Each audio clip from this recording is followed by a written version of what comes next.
নমস্কার বন্ধুরা, সবাই তোমরা ভালো আছো? আমি আজকে আবার একটা রান্না নিয়ে এসেছি। দেখো, কাটোয়ার ডাঁটা দিয়ে চিংড়ি মাছ দিয়ে কুমড়ো দিয়ে একটা তরকারি করেছি। গরমের একটা পাতলা তরকারি, শর্টকাট রান্না। এই দেখো, কাটোয়ার ডাঁটা বাজার থেকে এনেছি। আমার তো আর ক্ষেত নেই। সুন্দর করে এই ডাঁটাগুলো আমি কেটে নেব। ডাঁটাগুলো কিন্তু হেবি সুন্দর, গরমের সময় খেতে দারুণ লাগে। ডাঁটা ঝিঙে কুমড়ো দিয়ে আমি এই তরকারিটা করবো। ডাঁটাটা আমি কুটে নিচ্ছি বসে বসে, তোমাদের কাটাটা দেখাচ্ছি। দেখো কীভাবে করে কাটতে হয়। ডাঁটাগুলো বড় বড় পাতাগুলো ফেলে দেবে, সুন্দর করে কেটে নেবে এরকম করে। বসে বসে কেটে নিয়েছি আমি ডাঁটাগুলো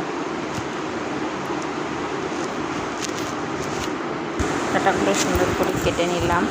তারপরে এই যে দেখো, এরকম সাইজ করে কেটে নিলাম। আমি ডালও রান্না করব, ডাঁটা দিয়ে, মুসুরি ডাল দিয়ে ডাঁটা দিয়ে করব।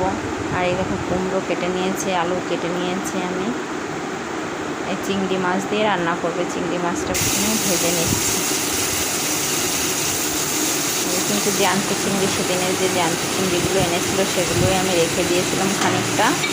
আর চিংড়ি মাছ দিয়ে যা রান্না করবো তাই কিন্তু গরমের সময় হেবি সুন্দর খেতে লাগে।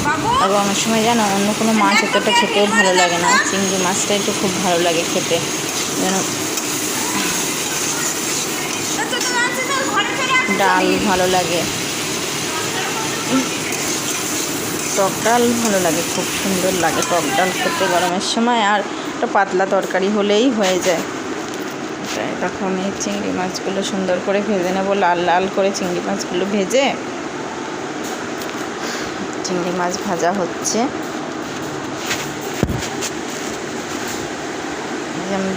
চিংড়ি মাছ ভেজে আমি জল ঢেলে দিলাম। এই জলটা ফুটবে, যে এখানে আমি নুন, হলুদ, লঙ্কা সব আমি দিয়ে দেবো এই জলে।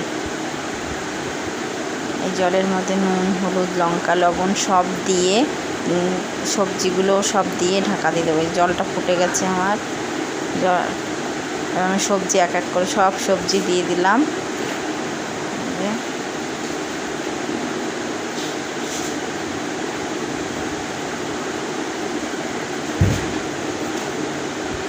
ডাঁটাগুলো দিয়ে দেব, সব একসঙ্গে দিয়ে নাড়াচাড়া দিয়ে ঢেকে রেখে দেবো। তারপর সব কিছু যখন সিদ্ধ হয়ে যাবে তখন আমি নামিয়ে ওটাকে তেলের পরে ফোড়ন দেব।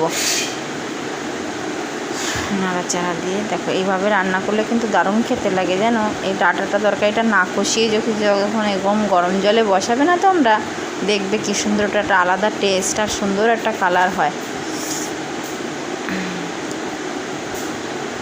ঢাকা দিয়ে রেখে দেবো। তরকারি ফুটে গেছে আমার, সুন্দর প্রায় সিদ্ধও হয়ে এসেছে।